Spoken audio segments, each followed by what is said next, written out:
ሰላም ይህ የቢዝነስ ጎጆ ዩቲዩብ ቻናላችን ነው። በዚህ ቻናላችን ስለ ቢዝነስ ሰፋ ያለ ሐሳብ እናነሳበትና የቢዝነስ ሰዎችን ልምድ የምናገኝበት ነው። ቻናላችንን ሰብስክራይብ፣ ላይክ፣ ሼር ያድርጉ። በዛሬው ቪዲዮአችን የምናየው ቢዝነስ እንጀምር ብናዘጋጀው ተመራጭ የሆነውን ቢዝነስ ሞዴል ካንቫስና ቢዝነስ ፕላንን ነው። አዲስ ቢዝነስ እንጀምር ብናዘጋጀው የተሻለ ቢሆንም ከጀመርን በኋላ ቢሆን ማዘጋጀት እንችላለን። በደንብ ዛሬ ቢዝነስ ፕላን ምንድነው፣ ቢዝነስ ሞዴል ካንቫስ ምንድነው፣ በማን ይዘጋጃል፣ መቼ ይዘጋጃልና እንዴት ይዘጋጃል የሚለውን እናያለን። መጀመሪያ ቢዝነስ ሞዴል ካንቫስ ከሚለው እንጀምር። ቢዝነስ ሞዴል ካንቫስ ማለት ምን ማለት ነው? ቢዝነስ ሞዴል ካንቫስ ማለት የአንድ ገጽ ቢዝነሳችንን በደንብ ግልጽ አድርገን የምናይበት ፕላን ማለት ነው። ልክ አንድ ሰው ቤት ለመስራት ሲያስብ መጀመሪያ ፕላን አዘጋጅቶ ቤቱን እንደሚያየው ሁሉ ቢዝነስም ለመጀመር ሲያስብ ቢዝነሱን ወስኖ የተለያዩ ነገሮችን ካጠና በኋላ ቢዝነስ ሞዴል ካንቫስ ቢያዘጋጅ የተሻለ ነው። ምክንያቱም ቢዝነሱን ትኩረት አድርጎና አቅዶ እንዲሰራ ስለሚያስፈልግ ማለት ነው። ቢዝነስ ቀላል ጉዞ ስላልሆነ አቅዶ መንቀሳቀስን ግዴታ ይፈልጋል።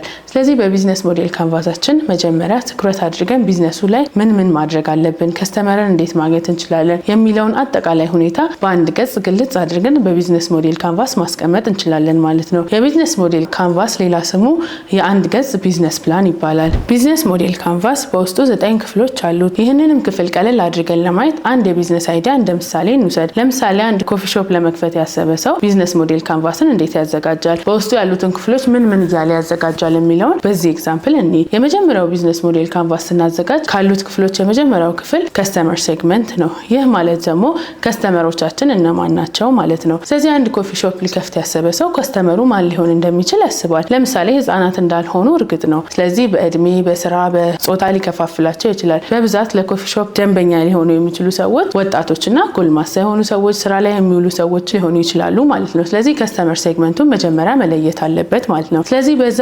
በቢዝነስ ሞዴል ካንቫስ መጀመሪያ ማስቀመጥ ያለበት ደንበኞቹም እነማን እንደሆኑ ነው። ሁለተኛ ላይ ደግሞ ቫልዩ ፕሮፖዚሽን ይባላል። ይህ ደግሞ ምን ቫልዩ ስላለው ነው ከስተመሩ እነዛ ከላይ የገለጽናቸው ከስተመሮች እኔ ጋር የሚመጡት ምን የተለየ ነገር ስላገኙ ነው። ለምሳሌ ኮፊ ሾፑን እንዳየነው ሁላ ጥራት ያለው ቡና ስላለኝ ነው ወይ፣ የተመቻቸ የከስተመር አገልግሎት ስላለኝ ነው ወይ፣ ነፃ ዋይፋይ ስላለኝ ነው ወይ፣ ለምንድን ነው እኔ ጋር የሚመጡት? ብዙ ኮፊ ሾፖች እያሉ እኔን መርጠው የሚመጡት ለምንድን ነው የሚለውን ማስቀመጥ አለብን። የተለየ ምን አለን? ኖርማሊ ከሌላው ኮፊ ሾፕ ተመሳሳይ ከሆነ የምንከፍተው በቃ ያው ከስተመር ወይ ሲያልፍ ስላገኘን ነው የሚመጣው ወይ ደግሞ ለመጀመሪያ ቀን ለመሞከር ነው የሚመጣው ማለት ነው። ስለዚህ እዚች ጋር በደንብ አስበንበት እኔ ከሌሎች ኮፊ ሾፖች ምን የተሻለ ነገር ስላለ ነው እኔ ጋር ከስተመር የሚመጣው የሚለውን መወሰን ይኖርበታል ማለት ነው። ሶስተኛው ክፍል ደግሞ ደንበኛን የምናገኝበት ቻናል ወይንም ከስተመር ቻናል ይባላል። ይህ ደግሞ ማለት ከስተመሮቻችን ነው ወደኛ የሚመጡት ወይስ እኛ ነን ወደ ከስተመራችን የምንሄደው? ከስተመሮቻችን በምንድን ነው የሚመጡት? አንዳንዴ የምንሰራው ቢዝነስ ለምሳሌ የማምረት ይሆንና ቀጥታኛ ከከስተመሮቹ ጋር ላንገናኝ እንችላለን። በመሃል ሴልሶች፣ ደላሎች ሊሆኑ ይችላሉ የሚገናኙት። ስለዚህ ከከስተመሮቻችን ጋር የምንገናኝበት ቻናል ምንድነው የሚለውን መወሰን አለብን። ለኮፊ ሾፕ ኤግዛምፕል ስንወስድ አብዛኛው ጊዜ ኮፊ ሾፕ ሲሆን ከስተመሮች ወደኛ የመምጣት ቻንስ አላቸው። ቢሮ ውስጥ ደግሞ ለሚሰሩ ሰዎች እኛ ደግሞ ወደ እነሱ እየሄድን የዴሊቨሪ አገልግሎት ልንሰጣቸው እንችላለን። ስለዚህ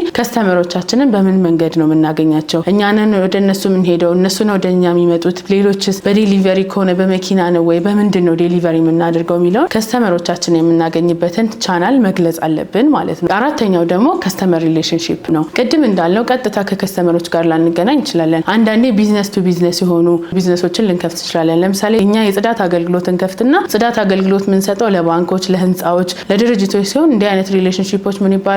ቢዝነስ ቱ ቢዝነስ ይባላል። ለምሳሌ ኮፊ ሾፑ ደግሞ ከሆነ ቢዝነስ ቱ ከስተመር፣ ቀጥታ ከከስተመሩ ጋር ነው የምንገናኘው። ስለዚህ ከከስተመር ጋር ያለን ሪሌሽንሺፕ ምን አይነት ነው የሚለውን እንወስናለን ማለት ነው። ቀጣዩ ደግሞ ሬቨኒው ስትሪም ነው። እዚች ጋር የቢዝነሱ ዋና ዓላማ ሬቨኒው ወይንም ገቢ ማግኘት ነው። ስለዚህ እኔ ገቢ ማገኘው በምንድን ነው? ገቢን በምን መልኩ ነው ማሳደግ የምችለው? የኔ ገቢ ማግኛ መንገዶች ምን ሊሆኑ ይችላሉ? እኛ ካሰብነው ውጪ ከጎን በምን አዳዲስ ነገሮች ጨምሬ ሬቨኒው ማግኘት ይችላል የሚለው ማሰብ አለብኝ። ለምሳሌ ቅድም እንዳነሳነው ኮፊ ሾፑ ላይ ከሆነ የተለየ ሰርቪስ በመስጠት ለምሳሌ ከቡናው ጋር የቡና ቁርስ በማዘጋጀት ሊሆን ይችላል። ኖርማሊ ቡናን ብቻ ሳይሆን የምንሸጠው አብረን ምቾትን በመሸጥም ገንዘብ ማግኘት እንችላለን። ተማሪዎች ከሆኑ ደንበኞቻችን ለተማሪዎች የማንበቢያ ስፍራን በማዘጋጀት፣ ነፃ ዋይፋይን በማዘጋጀት፣ የሚበሉትን ነገሮች አብሮ በማዘጋጀት ገቢ ማግኘት እንችላለን። ስለዚህ እኛ የምንሸጠውን አንድ ነገር መሸጥ ብቻ ሳይሆን አብረን ምቾትን፣ የሰዎችን ሳቲስፋክሽንን አብረን በመሸጥ ገቢ ማግኘት እንችላለን ማለት ነው። ስለዚህ ሬቨኒው ስትሪም ዋና የቢዝነሱ ዋና ዓላማም ይህ ነው። እኛ ቢዝነስ ምንሰራው ገቢ ለማግኘት እስከሆነ ድረስ ቁጭ ብለን ይሄኛውን ነገር በደንብ ማሰብ አለብን። ገቢ ልናገኝባቸው የምንችላቸውን መንገዶች በቻልነው መጠን በደንብ ዘርዝረን ማስቀመጥ አለብን ማለት ነው። ይህን ከዘረዘርን በኋላ ደግሞ ቀጣዩ የሚሆነው ኪ ሪሶርስ ነው። ኪ ሪሶርስ ማለት ለምን ከፍተው ቢዝነስ ወይንም ለምን ጀምረው ቢዝነስ ምን ሪሶርሶች ያስፈልጉናል? የሰው ኃይል ሊሆን ይችላል፣ ገንዘብ ሊሆን ይችላል፣ ማቴሪያል ሊሆን ይችላል፣ የተለያዩ ነገሮችን ሊሆን ይችላል። ምን ሪሶርስ ያስፈልገናል የሚለውን በደንብ በግልጽ መዘርዘር ይኖርብናል። ያም ማለት ለምሳሌ ኮፊ ሾፑን ከሆነ የምንጀምረው ያን ኮፊ ሾፕ ለመጀመር ምን ያስፈልጉናል? ጠረጴዛ፣ ወንበር፣ የካፌ እቃዎች፣ የኪችን እቃዎች፣ ተጨማሪ ሰራተኞች፣ ተጨማሪ ደግሞ የቦታ ኪራይ፣ እነዚህ ነገሮች ሁላ በደንብ ዝርዝር አድርገን ማስቀመጥ ይኖርብናል። እዚች ጋር ቀለል አድርገን የምንተዋቸው ነገሮች መኖር የለባቸውም። ምክንያቱም በኋላ በጣም ብዙ ዋጋ ሊያስከፍሉን ስለሚችሉ ማለት ነው። ቀጣዩ ደግሞ መግለጽ ያለብን ነገር ኪ ፓርትነርሺፕ ነው። ይህ ደግሞ ከኛ ጋር ያሉ ፓርትነሮች ለምሳሌ በጋራ አብረን የምንሰራቸው ሰዎች ሊሆን ይችላሉ፣ ሰፕላየሮቻችን ሊሆን ይችላሉ፣ ከስተመሮቻችን ሊሆን ይችላሉ፣ ተቀጣሪዎቻችን ሊሆን ይችላሉ። እዚች ጋር ከኛ ጋር ለዛ ስራ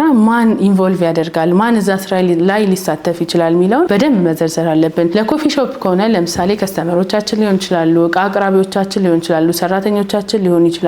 እነዚህ ከኛ ጋር አብረን ማን ነው ከኛ ጋር አብሮ የሚሰራው የሚለውን ማወቅ አለብን። ይህን ማወቃችን የሚጠቅመን ከማን ጋር ምን ሪሌሽንሺፕ ማድረግ አለብኝ። ለምሳሌ ከሰፕላየሮቻችን ጋር ምን አይነት ሪሌሽንሺፕ ሊኖረን እንደሚችል መወሰን አለብን። ለምሳሌ እቃ በብድር የምናገኝ ከሆነ ምን አይነት ሪሌሽንሺፕ ሊኖረን ይችላል፣ በብድር ለማግኘት ምን መነጋገር አለብን የሚለውን መጀመሪያ ማሰብ አለብን ማለት ነው። ስለዚህ ከፓርትነሮቻችን ጋር ያለንን ሪሌሽንሺፕ በደንብ መግለጽ አለብን ማለት ነው። ኪ ፓርትነርሺፕን ከገለጽን በኋላ በመጨረሻ መግለጽ ያለብን ኮስት ስትራክቸራችን ነው። ይህ ደግሞ ዋናው ነገር ነው። ገቢ ለማግኘት ዋና መንገዳችን ይሄ ነው። መጀመሪያ ላይ ኮስታችንን ትንሹንም ትልቁንም መዘርዘራችን ጥቅሙ ምንድነው? ቢዝነሳችን መሀል ላይ በገንዘብ እጥረት ቀጥ ብሎ እንዳይቆም ያደርገናል ማለት ነው። ስለዚህ ወጪዎቻችን አንዳንዴ ቋሚ የሆኑ ወጪዎች አሉ፣ ወርሃዊ የሆኑ ወጪዎች አሉ፣ ዴይሊ የሆኑ ወጪዎች አሉ። እነዛን በደንብ ዘርዝረን ገቢዎቻችንንም ትርፎቻችንንም መዘርዘር ማለት ነው። ትርፍ ማለት በየቀኑ የምናገኘው ገቢ ወይንም ረቨኑ ማለት ሳይሆን እነዚህ ከላይ ዘረዘርናቸው ወጪዎች የሰራተኛ ሊሆኑ ይችላሉ፣ የቤት ኪራይ፣ እነዛን ሁላ ወጪዎች ካወጣን በኋላ ለኛ ትርፍ አድርገን የምናገኘውን ገንዘብን አስበን መንቀሳቀስ አለብን። ይህን ማድረጋችን ቢዝነሱ በመሀል ችግር ቢገጥመው እንኳን ምን አድርገን ኮስታችንን ማስተካከል እንዳለብን እንድናቅ ይረዳናል ማለት ነው። ስለዚህ ቢዝነስ ሞዴል ካንቫስን አሁንም የምመክራችሁ በራሳችሁ ብታዘጋጁ የተሻለ ነው ማለት ነው።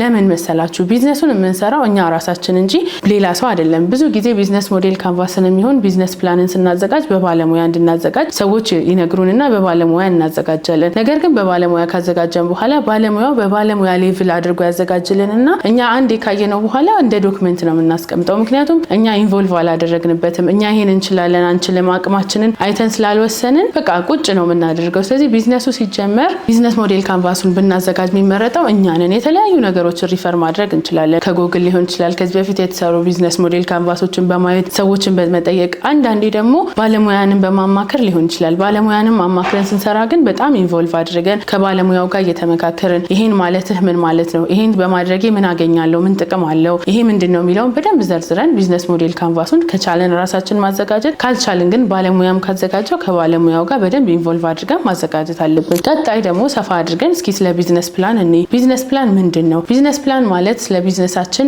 ምን እንደሆነ እንዴት እንደሚሰራ የሚገልጽ ፕላን ማለት ነው። ከቅድሙ ከቢዝነስ ሞዴል ካንቫስ የሚለየው ነገር ምንድነው? አንደኛ ሰፋ ያለ ነገር ነው። ብዙ ጊዜ እኛ ቢዝነስ ፕላን ሲባል የሚመስለን ለባንኮችና ለኢንቨስተሮች ብቻ የሚጠቅም ነገር ነው። ነገር ግን መጀመሪያ የሚጠቅመን ለራሳችን ነው። ምክንያቱም ቢዝነሱ እንዴት ነው እየተሰራ ያለው፣ ቢዝነሱ ነገ ምን ላይ ይደርሳል፣ ቢዝነሱ ምን ላይ ነው እየደከመ ያለው የሚለውን በደንብ እንድናይ ስለሚያግዘን ቢዝነስ ፕላንን መጀመሪያ ብናዘጋጅ የተሻለ ነው። አይ ደግሞ ቢዝነስ ፕላንን ሳላዘጋጅ ነው ቢዝነስ የጀመርኩት፣ ስለዚህ አሁን ቢዝነሱ ተጀምሯል ማዘጋጀት አልችልም ብለን ማሰብ የለብንም። ማንኛውም ሰዓት ላይ በደንብ አስበንበት በደንብ ሰዎችን አማክረን ብዙ ነገሮች ሪፈር አድርገን ቢዝነስ ፕላንን ማዘጋጀት እንችላለን። አሁንም በሰፋ ባለመልኩ ቢዝነስ ፕላን በውስጡ ምን አለው የሚለውን ደግሞ ቢዝነስ ፕላን በውስጡ የመጀመሪያው ኤክስኪዩቲቭ ሰመሪ አለው። ይህ ማለት በቢዝነስ ፕላን ውስጥ ያሉ ነገሮችን በአጠቃላይ ከላይ መግለጽ ልክ እንደ ማውጫ ማለት ነው። ውስጡ መጽሐፍ ውስጥ ምን አለ የሚለውን እንደሚገለጽልን ሁላ ቢዝነስ ፕላን ውስጥ ምን እናገኛለን የሚለውን ነገር በጥቂቱ የሚይዝልን ነገር ነው። እዚች ጋር ኢንቨስተሮችና ባንኮች በጣም የሚያተኩሩበት ቦታ ነው። ለምን? ቢዝነስ ፕላኑን ሙሉውን አንብቤ ሲጨርስ ይሄን ነገር አገኛለሁ የሚል ሀሳብ ስላላቸው አተኩረው የሚያዩት ቦታ ስለሆነ ተጠንቅቀን ኤክስኪዩቲቭ ሰመሪውን ማዘጋጀት አለብን። ሁለተኛው ደግሞ የቢዝነሱ ኦቨርቪው ነው። ቢዝነሱ ስሙ፣ ታይፑ ስንል ለምሳሌ የግል ነው፣ ፒኤልሲ ነው፣ ምንድን ነው የሚለውን በደንብ ዘርዝረን የምናስቀምጥበት ሎኬሽኑን የምንገልጽበት የቢዝነሱን ስም የምንገልጽበት ቦታ ማለት ነው። ሶስተኛው ደግሞ የቢዝነሱ ቪዥን እና ሚሽን ነው። ይህ ማለት ቪዥን ስንል ቢዝነሱ የት ነው መድረስ የሚፈልገው፣ ወደፊት ቢዝነሱ የቱ ጋር ነው የሚገኘው የሚለውን ምንገልጽበት። ስለዚህ ይሄ ቀላል ነገር አይደለም። ቢዝነሱን ስንጀምር ምንድነው የምናስበው? በአንድ ብራንች መቅረት ነው፣ 10 ብራንች መክፈት ነው የሚለውን እዚች ጋር በደንብ ግልጽ አድርገን እናስቀምጣለን። ከዛ ሚሽናችን ላይ ደግሞ ዴይ ቱ ዴይ አክቲቪቲ፣ ዛሬ 10 ብራንች ያለው ኮፊ ሾፕ መሆን ከሆነ የምፈልገው ዛሬ ላይ ምን ማድረግ አለብኝ፣ በታይም ፍሬም ከፋፈልኩኝ ሚሽኔን አስቀምጣለሁ ማለት ነው። ሶስተኛ ፕሮዳክትና ሰርቪሳችንን እንገልጻለን ማለት ነው። ይህ ማለት ምንድነው የምሸጠው፣ ምንድነው ሰዎችን ሰርቭ ማደርገው፣ ከስተመሮች ወደ እኔ ሲመጡ ምን የተለየ ነገር ነው የሚያገኙት የሚለውን ደግሞ እዚህ ጋር በደንብ በሰፊው እንዘረዝራለን ማለት ነው። ለኮፊ ሾፕ ከሆነ ምንሰራቸውን ፕሮዳክቶች ምናመርታቸውን ነገሮች እንዘረዝራለን። እንዴት ነው ሰርቪስ ምንሰጠው፣ ከሌላ ቦታ የተለየ ነገር ምንድነው የሚያገኙት የሚለውን በደንብ እዚች ጋር ሰፋ አድርገን እንገልጽላቸዋለን ማለት ነው። ይሄ ቢዝነስ ፕላን ለራሳችንም ለባንኮች ለኢንቨስተሮች ለተለያዩ አላማዎች ስለሚውሉ በደንብ ማሰብና ማጥናትን ይፈልጋል ማለት ነው። የተለያዩ ነገሮችን ሪፈር አድርገን ፕሮዳክትና ሰርቪሳችንን ነገር ግን የተለያዩ ነገሮችን ሪፈር አድርገን ማለት ይህንን ቢዝነስ ፕላን የምናዘጋጀው ለራሳችን ለነገ እድገታችን እንጂ አጣጥፈን ለማስቀመጥ እስካልሆነ ድረስ እኛ ምንችለውን ከእውቀታችን ጋር የሚሄደውን ከአቅማችን ጋር የሚሄደውን ነገር መዘርዘር አለብን ማለት ነው። ቀጣዩ ደግሞ የሚሆነው ማርኬት አናሊሲስ ነው። ይሄ ደግሞ ደንበኞቼ እነማን ናቸው፣ ደንበኞቼ ምንድን ነው የሚፈልጉት፣ ደንበኞቼ የት ነው ያሉት፣ ደንበኞቼ እድሜያቸው ስንት ነው፣ ጾታቸው ምንድን ነው፣ ደንበኞቼ ሃይማኖታቸውስ ምንድን ነው፣ ከስራዬ ጋር የሚሄድ ከሆነ ማለት ነው። ስለዚህ ደንበኞቼን በደንብ ማጥናት አለብኝ ማለት ነው። እኔ ደንበኛ ማን ነው? ለምሳሌ ደንበኞቼ ተማሪዎች ከሆኑ ስራዬን መክፈት ያለብኝ የት አካባቢ ነው? ትምህርት ቤት አካባቢ ነው። ደንበኞቼ ሴቶች ከሆኑ ሴቶች የሚበዙበት አካባቢ ነው። ደንበኞቼ ተለቅ ያሉ አዛውንቶች ሽማግሌዎች ከሆኑ የት ነው መክፈት ያለብኝ? እነዚህ ነገሮች በደንብ ደንበኞቼ ወይንም ማርኬቱን ምን እንደሚፈልግ በደንብ ማጥናት አለብኝ ማለት ነው። ቀጣዩ ደግሞ ኮምፒቲተር አናሊሲስ ወይንም የተወዳዳሪዎችን ሁኔታ ማጥናት ማለት ነው። ብዙ ጊዜ እዚች ጋር የሚዘነጋ ነገር አለ። ተወዳዳሪዎችን ብዙ ጊዜ አናስብም። ልክ ስለ ተወዳዳሪዎች ሲወራ ሰዎች ምንድነው ስለ ተወዳዳሪ ማውራት ምቀኝነት ነው ምናምን የሚል ሀሳብ ሊኖራቸው ይችላል። ግን ተወዳዳሪዎችን ማወቅ ማለት ተወዳዳሪዎቻችን ለምሳሌ እኛ ልንከፍት ካሰብነው ቢዝነስ ጋር ተመሳሳይ ቢዝነስ አካባቢ ካላቸው ብዙ ደንበኛ ካላቸው ብዙ ደንበኛ ለምን ኖራቸው ምን የተሻለ ነገር አላቸው፣ እኔ እነሱ ካላቸው የተሻለ ነገር የተሻለ አድርጌ ምን መክፈት እችላለሁ፣ ወይ ደግሞ ስራ በደንብ የማይሰሩ ከሆነ ምን አጉድለው ነው ስራ እየሰሩ ያልሆኑት፣ ቦታው ስላልሆነ ነው ወይስ የነሱ የአሰራር ሂደት ነው፣ ምንድነው ጋፓቸው ብለን ያን ጋፕ ሞልተን ስራ ለመጀመር ያግዘናል። ተወዳዳሪዎቻችንን ምንም ማናጠና ከሆነ ምንድነው የሚሆነው? እኛም ተመሳሳይ ሆነ አንዳንዴ ጭራሽ የወረደ ቢዝነስን ከፍትና ስራችን እየወረደ ይሄዳል ማለት ነው። ከስተመር ብዙ ጊዜ አንድ ቦታ የሆነ ነገር ካገኘ ከዛ የተሻለ ነገር ይፈልጋል። ስለዚህ ከኛ በፊት ያሉ ተወዳዳሪዎች ያላቸውን የቢዝነስ አይነት አይተን ከነሱ የተሻለ አድርገን ጋፓቸውን ሞልተን መቀጠል ይኖርብናል። ብዙ ተወዳዳሪዎች ያሉ ቢዝነሶች ምን ያመላክቱናል መሰላችሁ? እዛ ቢዝነስ ላይ ገንዘብ እንዳለ፣ እዛ ቢዝነስ ላይ ስራ እንዳለ ያመላክተናል። ግን ያ ማለት ዝም ብለን ብዙ ሰዎች ተመሳሳይ ቢዝነስ ስለከፈቱ መግባት ሳይሆን እነዛ ብዙ ተወዳዳሪ ያለበት የቢዝነስ ዘርፍ ላይ ስገባ እኔ ደግሞ ከነሱ የተሻለ ምን ጋፕ ሞልቼ ምን የተሻለ ነገር አስተካክዬ መግባት እችላለሁ የሚለውን ማወቅ አለብን። እዚህ ጋር በደንብ ብለን ስለ ኮምፒቲተሮቻችን ስለ ተወዳዳሪዎቻችን አጥንተን ምን ማሻሻያ እንደምናደርግን መግለጽ አለብን ማለት ነው። ጣዩ ደግሞ ማርኬቲንግ ኤንድ ሴልስ ስትራቴጂ ነው። ይህ ደግሞ ከስተመሮች ስለኔ እንዴት ነው የሚሰሙት፣ ከስተመሮች እንዴት ነው ስለኛ እኛን የሚያገኙን፣ ከስተመሮች እኛ ጋር እንዴት ነው የሚመጡት፣ በሰው ነው የሚሰሙት፣ በማስታወቂያ ነው፣ በምንድን ነው የሚለውን በደንብ ማየት አለብን ማለት ነው። ከስተመሮች እኔ ጋር ምን ፈልገው ነው የሚመጡት፣ የሚፈልጉትን ነገር ከገለጽን በኋላ እንዴት ነው የሚመጡት። እኔ የተሻለ በጣም ብራንድ የሆነ ነገር ስለሰራው ከስተመር እኔ ጋር ይመጣል ማለት አይደለም። ግዴታ እኔ ጋር ለመምጣት ከስተመር ስለኔ መስማት አለበት።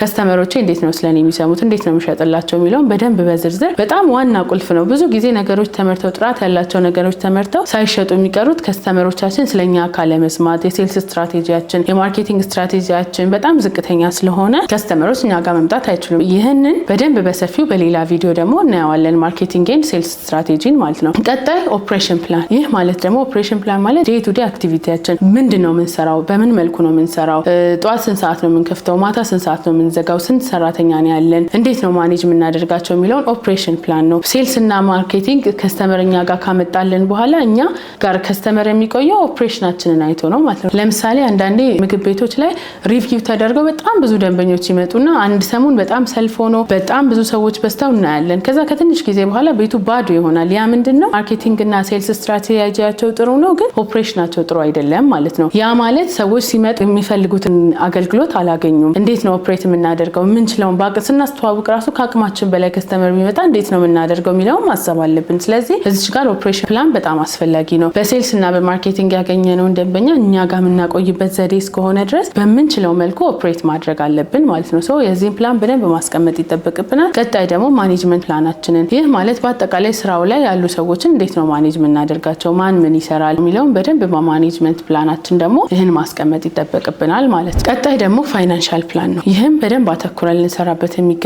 ነገር ነው። ያ ማለት ከስታርታፕ ኮስታችን ጀምሮ ምንድነው ስንጀምር የሚያስፈልገን፣ ምን ያህል ካፒታል ያስፈልገናል፣ ያወጣነውን ካፒታል ደግሞ በምን አይነት መልኩ ነው የምናውለው፣ ስራችን ላይ በአንዴ ነው የምናውለው፣ እየቆራረጥን ነው፣ ምን ያህል ማቴሪያል እንገዛለን። አንዳንዴ የማያስፈልገንን ማቴሪያል መጀመሪያ የምንገዛበት ወቅት አለ። ለምን? በደንብ ፕላን አድርገን ስለማንጀምር። ስራው በጣም ሲሄድ መግዛት ያለብንን እቃ መጀመሪያ ገዝተን ረጅም ጊዜ ያለ ጥቅም እናስቀምጣቸው ብዙ እቃዎች አሉ። መጀመሪያ ላይ ደግሞ መግዛት ይኖርብን ካፒታላችንን በደንብ አስተካክለን ማኔጅ ባለማድረግ በካፒታል እጥረት ላንገዛ እንችላለን። ስለዚህ ፋይናንሻል ፕላን ላይ መጀመሪያ ምንድነው የሚያስፈልገን፣ ምን ያህል ሰው ነው የሚያስፈልገን፣ በቃ ከገንዘብና ገንዘብ ነክ የሆኑ ነገሮችን ደግሞ በደንብ አጥንተን እዚህ ጋር የባለሙያ እገዛ ቢኖረን በጣም የተሻለ ነው። በደንብ አጥንተን ፋይናንሻል ፕላኑን ማስቀመጥ አለብን ማለት ነው። ቢዝነስ አልጋ ባልጋ እስካልሆነ ድረስ ሪስክ መምጣቱ አይቀርም። ስለዚህ ሪስክ ማኔጅመንት ሊኖረን ይገባል። አንዳንዴ ኤክስፔክት የምናደርጋቸው ሪስኮች አሉ። ለምሳሌ የዋጋ መጨመር፣ የቤት ኪራይ መወደድ፣ የሰራተኛ መጥፋት ምናምን ብዙ አይነት ሪስኮች አሉ። መጀመሪያ ቢዝነስ ከመጀመራችን በፊት የምናስባቸው ነገሮች ሰው እነዛ ሪስኮች ቢገጥሙኝ፣ የካፒታል እጥረት ቢገጥመኝ፣